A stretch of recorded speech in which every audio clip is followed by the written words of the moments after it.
We want to say good evening to you.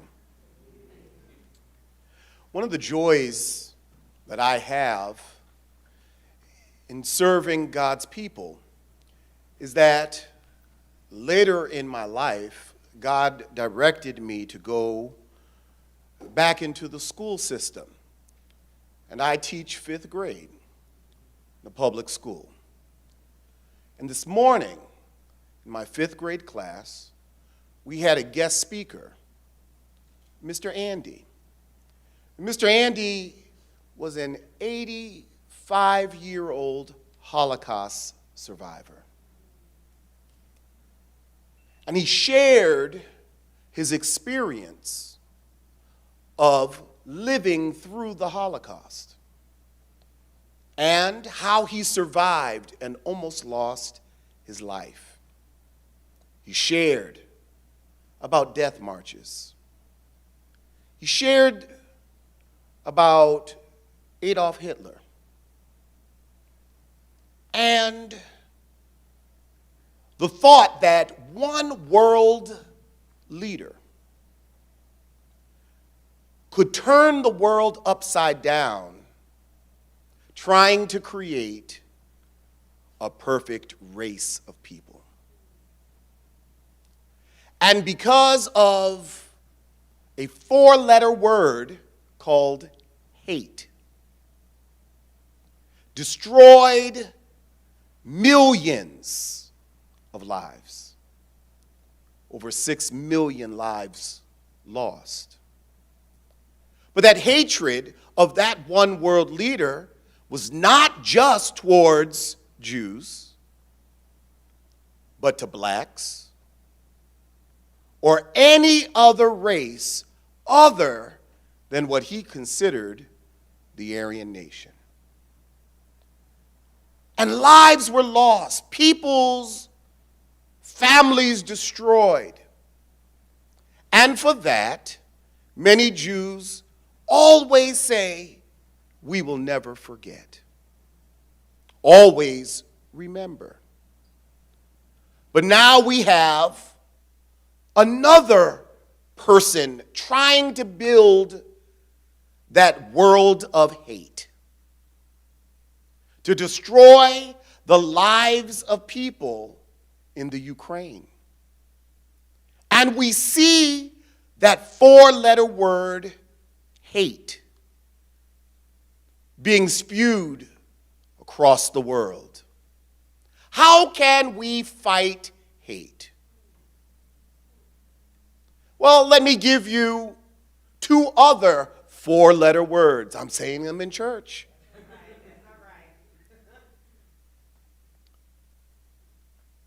The 4-letter words that we must use and replace them. Hate must be replaced first with love. We must love each other. Fight hatred. We must unify with our brothers and sisters, regardless of the color of our skin or even our personal opinion, because God loves us all. And then after we love, then the next word that we must use is hope. That we hope for a better world, hope for a better future.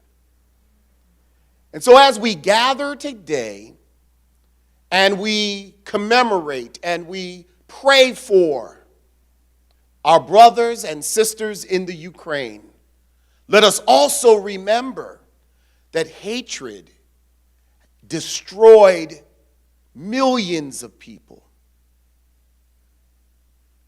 Millions of those in the slave trade. Our brothers, mothers, forefathers, due to hatred. The choice is ours. What will we do? Love and hope. And as we pray, understand that prayer changes things. I introduce to you now Councilwoman Suzette DeBeetham Brown, pastor, who will come in her own way.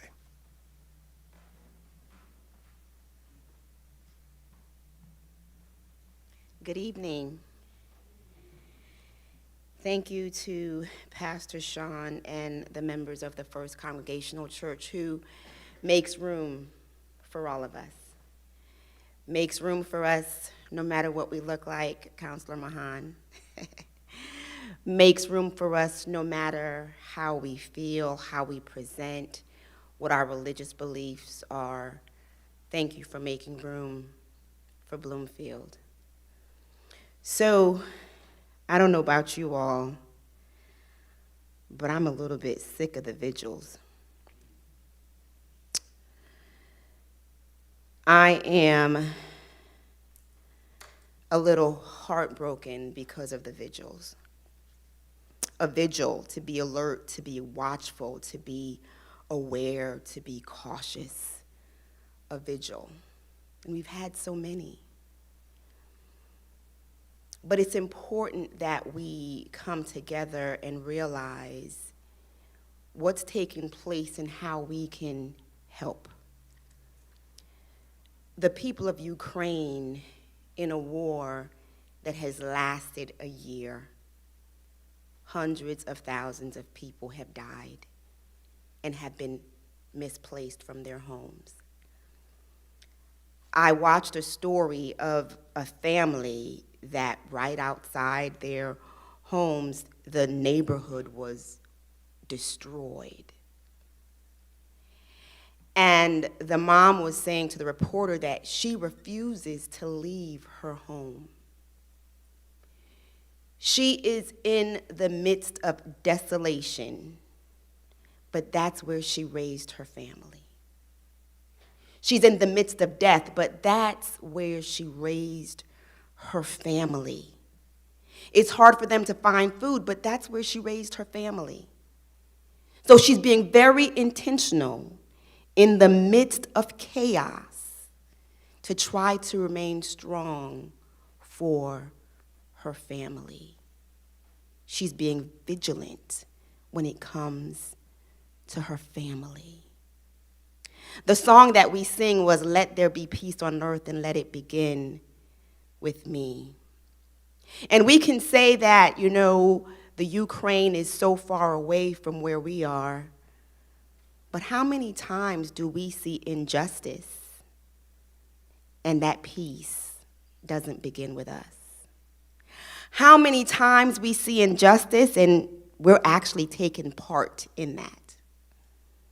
So where's the peace on earth that we're singing about?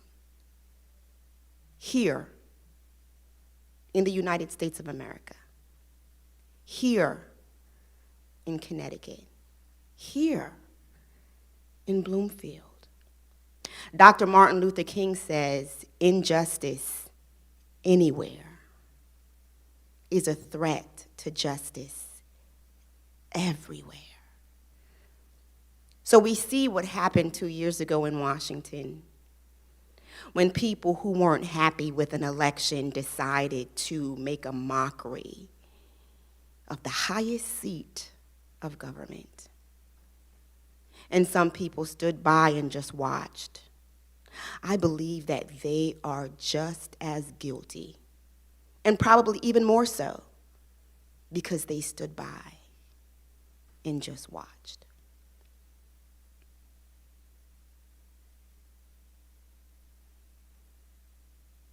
So my heart hurts because of those who stand by and just watch. We have a responsibility to our brothers and our sisters, no matter your color, no matter your creed, no matter your religious background, or if you have none, no matter your sex, no matter your race. We have a responsibility to each other to be a voice for the voiceless, to be a help for those who are downtrodden, to speak up, to speak out. It's good for us to come in church and sing the songs, quote the scriptures. But if we're not putting them in action, we are just as bad or even worse. I think it was Maya Angelou that says, those who know better should do better. I think it's also someplace in the Bible or something like that. But let there be peace on earth. And let it begin with us. We cry for the people of the Ukraine. They were living their lives. They were emancipated back in the 90s. But some big bully wants to come and take their freedom, wants to come and take their country, wants to put them under oppression. Oh my goodness, do I understand that as a black woman in these here United States, in this town of Bloomfield? How do we make a difference? How do we sit in this sacred space and say that we are going to be a part of the solution? First, we have to take some introspection. And second, I loved Pastor Greer. You know those 4-letter words? I wasn't worried a bit. Those 4-letter words, love and hope, should lead us to unity. That's how we make a difference. That's how this peace on earth that we sing about come into fruition. So while we're here thinking and praying for the people in the Ukraine, hopefully praying for an end to the atrocity that's happening to them, let's also pray and think about what we can do right here at home. Let there be peace on earth, and let it begin with me.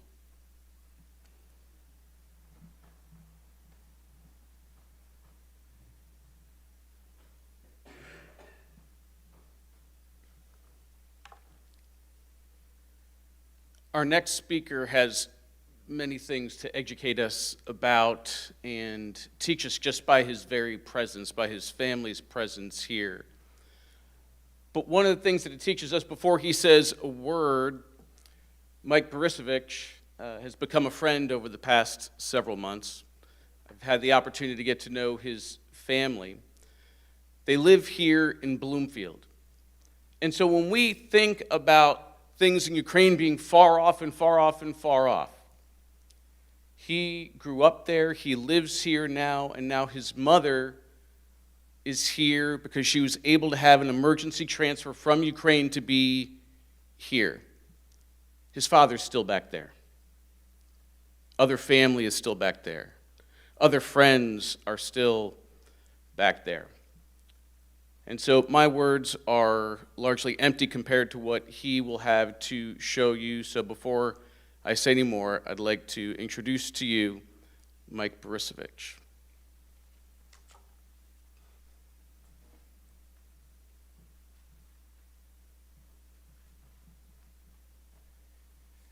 Hello, guys. Thank you for inviting me to take a word here in a day of 1 year starting from invasion to Ukraine. Originally, I'm from Ukraine, from Sumy. This is how my native town looked like. I grew up there, how was mentioned. My father's still there. I will show his picture later on. And I received education there, finished university, received the first job, and back in 2018 I came here to United States to live here. My wife joined it a couple years after that. Now I have a son, he is almost 2 years old. Many people think that war started 1 year ago, but it's in our modern history it's actually not like that. The war started on 20th of February 2014. This is the first invasion which Russia aggressively did and occupied part of Ukraine and Crimea. So this is actually a starting point.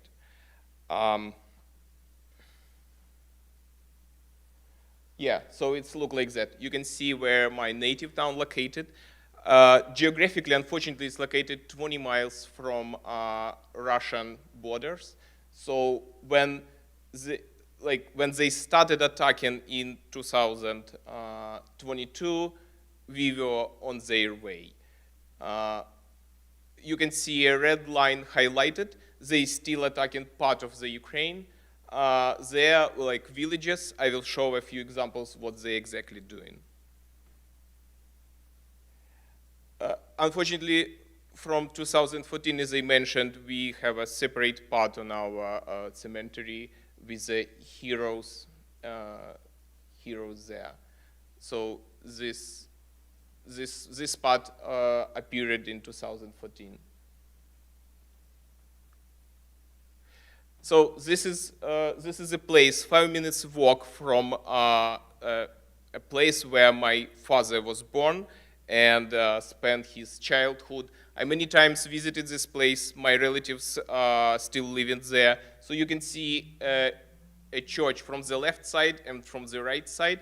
So this happened exactly in a day, 24 February. We have a small military base there, and when Russian forces, they moved in as a 3 columns there, they made a resistance. You can see how burnet techniques look like. So they attacked Sumy in 24th of February, and the occupation was till 3rd of April. So in the middle of that dates, we decided that for my parents, better to move to United States. However, only mother was able to make a way, full way. Father decided to stay at home. So any enemy military columns moved over the Sumy to Kyiv. Due to limited amount of army in Oblast, people self-organized to make armed resistance to enemies. The government supported people by providing weapons and helping with logistics. We had few battles, not only in Sumy, in the downtown. We also had in Oblast, it's like state. So infrastructure and civil building were damaged and destroyed. Government officials provided feedback that resistance made by Sumy significantly reduced impact on Kyiv, except the strike with missiles to increase the damage to oil and gas transportation civilian infrastructure cities like Akhtirka, Trostianets, and Lebedin. Lebedin is a small town near of the city where my mother was born and grew up. Yeah, so it's just from another side, a slide about burnet techniques. This is a two maps comparison between what we had when invasion started and approximately what we have right now. So you can see Sumy, it's not occupied anymore. However, it doesn't mean that it's safe now. We still receive alarm about missiles attack, missile strikes, attacking on villages near of the town, destroying infrastructure. We still have a house in a healthcare system, still have problems there. So it's still not safe. This is how evacuation in the middle of March look like. So you can see a man, he's not actually a soldier, he is from territory guard, just regular people who decided to support country and make a resistance. So you can see he's armed, but he's not in regular clothes like soldiers. Mom was evacuated from Sumy on exactly similar bus. Yeah, so this is how my mom arrived in the middle of summer previous year, first photo. And my father still there. He is 83 years old. You can see he's trying to make his regular activities. He's trying to make his keys. This photo was taken like a couple weeks ago.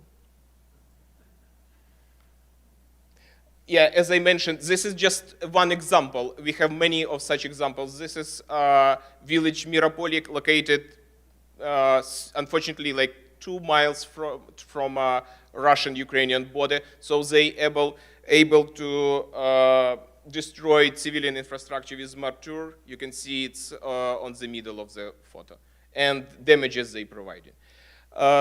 Unfortunately, these 2 soldiers we lost Victor and Sergei, we lost during this week, and we have ceremonies of burial in a town. It's unfortunately it's happening every week. Yeah, so here just one of example what's spiral independency make to us. You can see your president, Mr. Biden, visited in this Monday our capital. So he having conversation with not only with our president Zelensky, but with Epifani. It's metropolitan of our church, Ukrainian church. We received, after 350 years waiting, we received independence from Moscow from the church perspective. And finally, in 2019, you can see Metropolitan Vartholomew of Universe signed the Thomas for us. So now the Sofia Kievskaya, which you see on the background, and Mikhailovsky Sobor, which you can see on behind the presidents Zelensky and Biden. It's not only the building, but it's also symbols of independency or spiritual independency, filled by independency of the church. Yeah, here on the ground, you can see it's just when they just attacked Kiev back in 2022. So it's building. I personally know this building. Across the street of this building, we still having a hospital. I had a surgery there. Behind this, on the ground of this building, we have a pharmacy. I visited personally there. So it's example just of one building which destroyed like that. We have 100 of buildings in Kiev with such situations.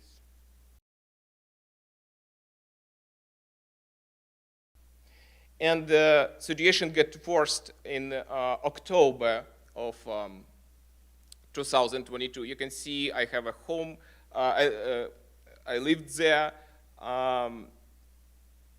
and they just attacking civilian infrastructure, destroying heating stations.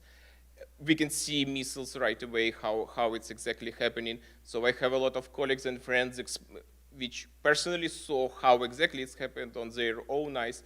This is this location. It's Kyiv downtown, Bogdana Khmelnytskого and Bogdana Khmelnytskого Street and Tarasa Shevchenko Square. They try and probably attack some infrastructure underground, probably some government lines. But you see what they destroy, how they destroying building, how they affecting regular citizens.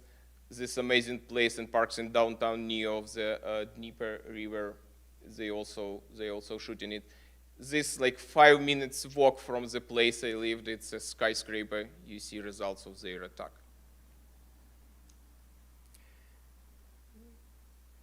This is probably all what I have to say about my history on very high level. So thank you guys.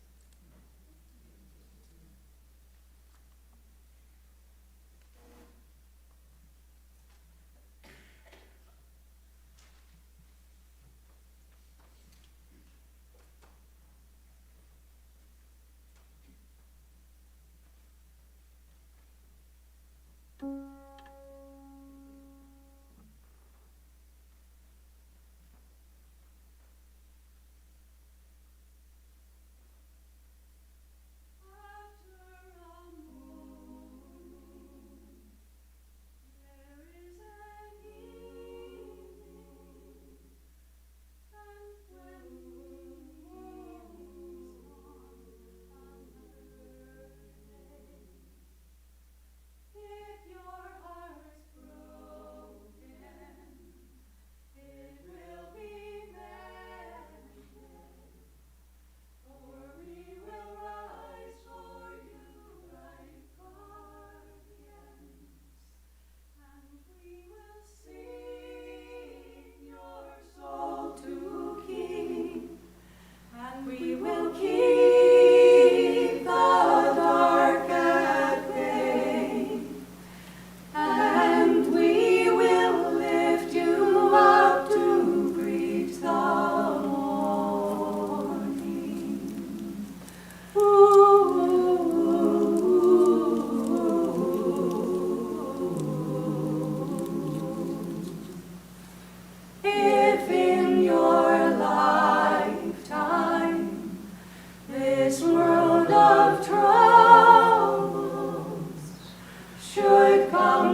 And we will keep the dark at bay,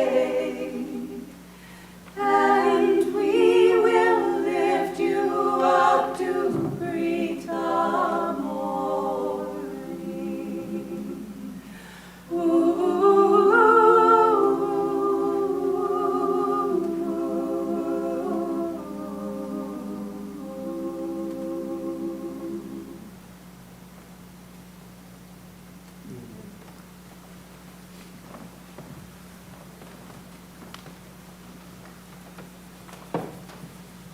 Thank you. And thank you, Mike, and thank you for your family being here, and it's good to see your mom again, and grateful that she is here as well today.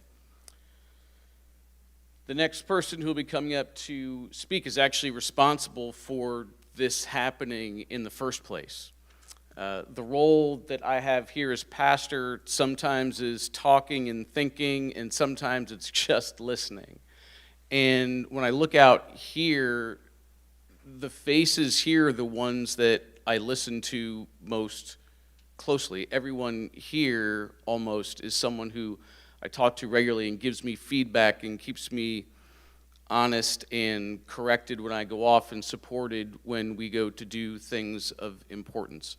But sometimes I'm so busy with my day that it takes someone to say, stop, we have a moment here. And in this situation, it was my good friend and state representative Bobby Gibson who did that, someone who I've come to trust and know and love and care for. And so, Bobby, the floor is yours.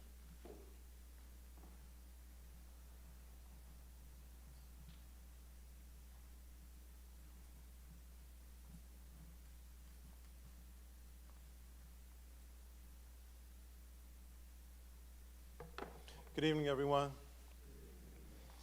It's a pleasure to say a couple words in front of you. Greetings to all the members and officers of the church, to all the town leaders, to friends, and to you, Pastor. I actually don't have a speech. I guess I'm just going to go by the feeling that's in my heart. That's the only clue I have right now. It was on Sunday. I don't know what came over me. Something said, text Pastor Sean, my friend. It was on Sunday at 7:03 p.m. And maybe it was something I saw on television, but I texted him, I said, Pastor, it's almost a year that we had a vigil here in support of the people of Ukraine. Should we do something? And you said, let's do it. And you made it happen in less than a week. That's how powerful and how good of a man you are, so thank you for that.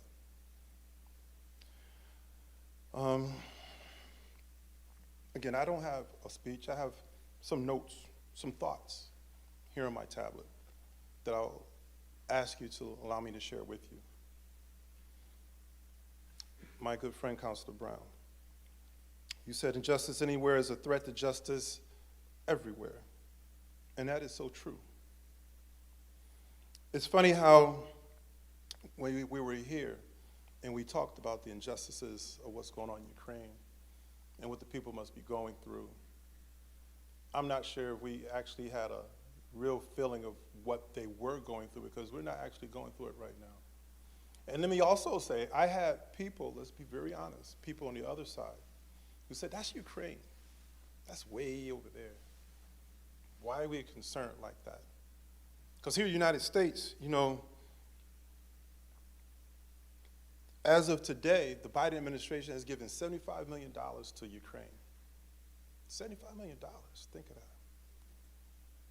No, billion, I'm sorry. Glasses are foggy.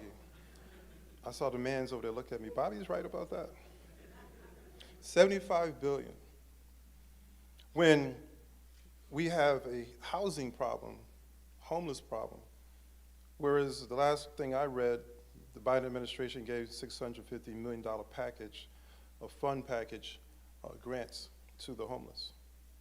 We have a Flint water crisis where $80 million were given over to the people of Flint for their water crisis.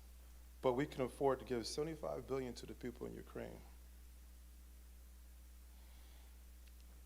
But then I started to also think, as the months have passed, and especially this month, these particular 2 months, it started to hit me. Maybe, Pastor, this is why I reached out to you. Because just last month, we had programs where we remembered the atrocities of man versus man in the Holocaust, where millions of people were killed just because of their belief in who they are. People were burned and families were destroyed. Histories were rewritten because of one man or a group of people who wanted to get rid of a whole class of folks. And at that time, if we had have, or someone had have stopped Hitler, maybe the Holocaust wouldn't have taken place. But that was allowed to happen, and the Holocaust did take place. Years and years and years ago, big slave ships came from Europe across the sea and went to a continent called Africa. And human beings were sold and put into slave ships and went across the Middle Passage. Some didn't make it. And people died on that journey. And then people came here and they were sold again, just so someone could have money to put in their pockets and live on big plantations. Maybe, just if someone had to stop that. Maybe if someone said that wasn't right, maybe that wouldn't have happened. But it did. But yeah, people complain we gave $75 billion to Ukraine. I say this because, again, Madam Counselor, injustice anywhere is a threat to justice anywhere. As of right now, there has been 42,295 people who have died, lost their lives. There has been 56,756,000 people who have been injured. 15,000 people are missing. And 14 million people are displaced.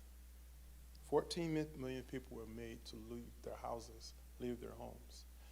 And thank you to our friend who showed me the reality of what's going on over there, showed us the reality, who had to leave apartment buildings, who had to leave their homes where they mow the lawn and take care of their families and go to work and put their kids through school.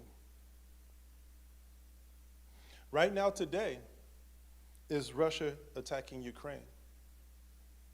But if we don't spend that $75 billion, if we don't have visuals like this, who's to say Putin's going to stop there? Who's to say that his next conquest would be Poland or Turkey or a surrounding country?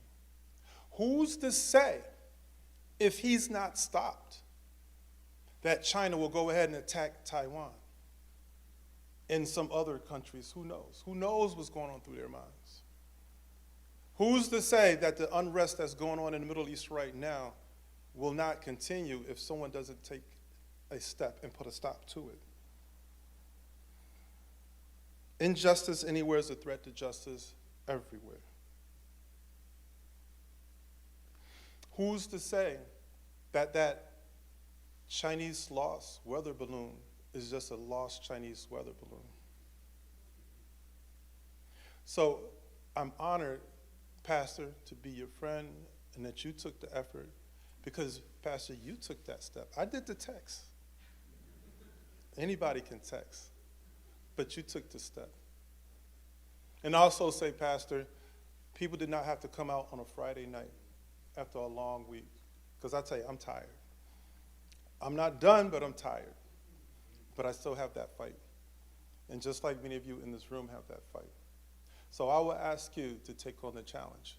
If it's just to come to a visual like this, if it's to talk to your friends, if it's to donate money, if it's to bring sense to someone who says, that's over there, it doesn't affect us. Bring sense to them to let them know, yes, it does affect us. Everything affects us. And it's our duty to do our part. We don't have to do everything, We can do as one of our friends say, stay in your lane, and you do your part, but do your part. And that's what I'm asking you to do. Again, injustice anywhere is a threat to justice everywhere. Someone could have stopped Hitler. Someone could have stopped slavery or tried. Someone can stop Ukraine from Russia from going through Ukraine to Poland, China going to Taiwan. And I end with this. I looked this up, and I may not have it right because it's a little controversial where it came from. But for evil to prevail, all it takes is for good people to stand by and do nothing. Thank you.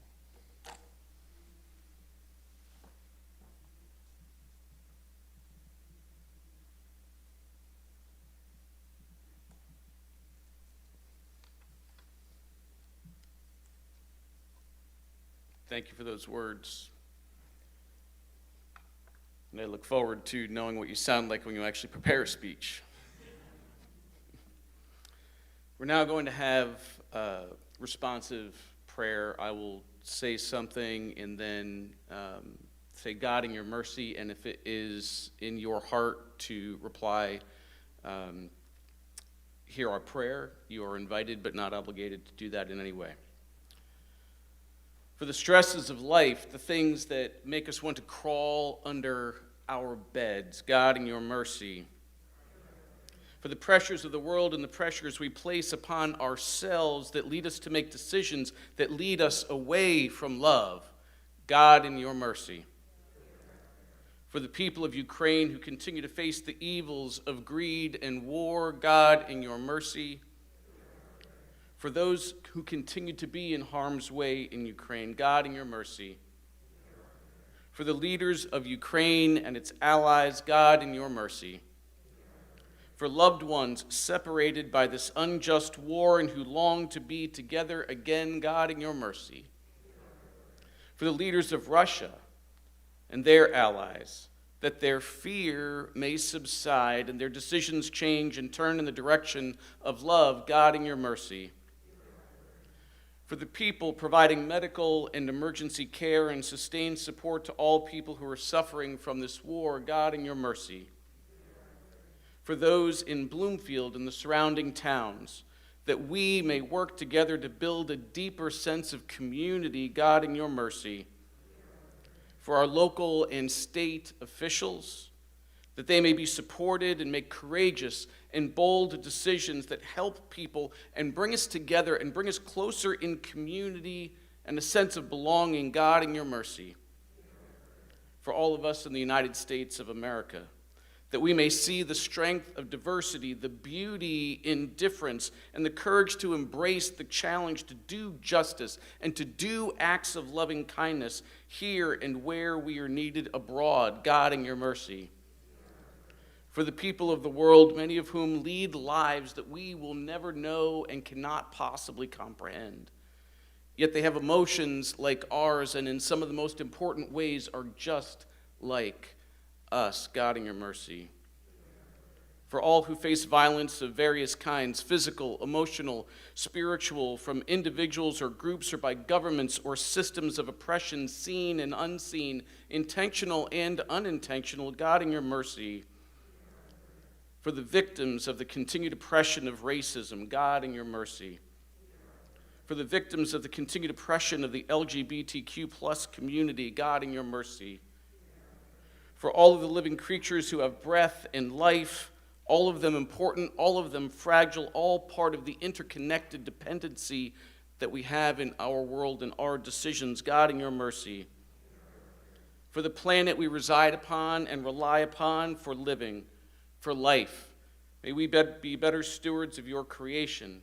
May we be better consumers. May we be better lovers of nature.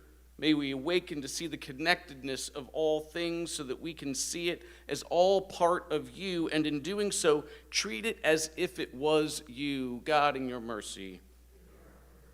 For everyone gathered here this evening, both in this physical structure and everyone online who is equally a part of this experience, For everyone gathered, hoping, praying, holding on to hope, and believing that together we are better and can make a difference, God, in your mercy.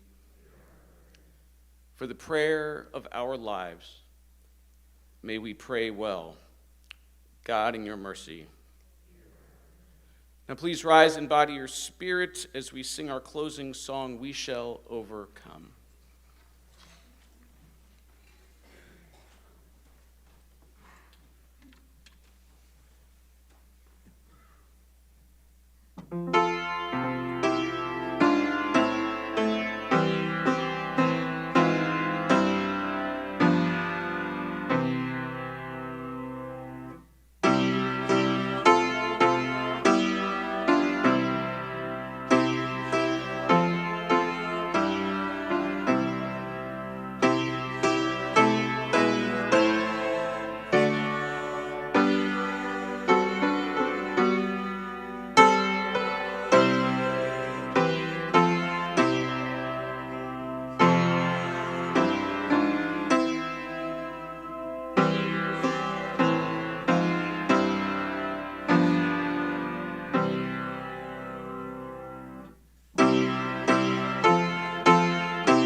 Thank you all for coming here. Thank you all for caring enough to be here. Thank you for everyone who participated, who organized, who helped promote this in a short period of time. I just want to give you one little brief snippet of something. The editor of the Bloomfield Messenger, John Karras, is always supportive of things like this. And this was organized before the edition was going to be coming out. And latest edition was coming out, and so he offered to do an email blast, a special email blast to his distribution list promoting this.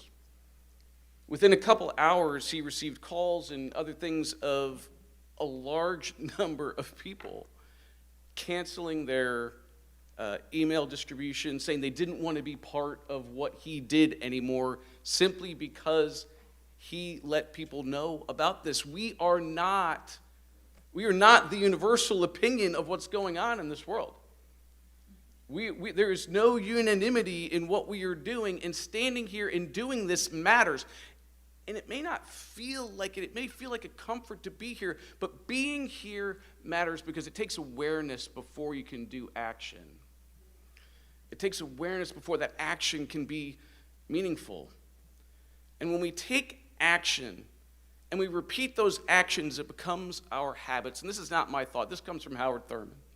I'm not quoting exactly, but when you have an action, you take that action over and over again, it becomes your habits. When those habits, and you continue those habits over and over again, they eventually become your character. When you sustain that character for long enough, it just becomes who you are. So your action of being here and that awareness can lead to the action that will change how things are in the world, because the only way that is going to happen is by the people like you in this room right now. So thank you for being here. And may love bless you and keep you. May love make its face shine upon you and be gracious unto you, and be gracious unto you. May love lift up its countenance upon you, and give you peace, and give you peace. Stay warm and go in peace.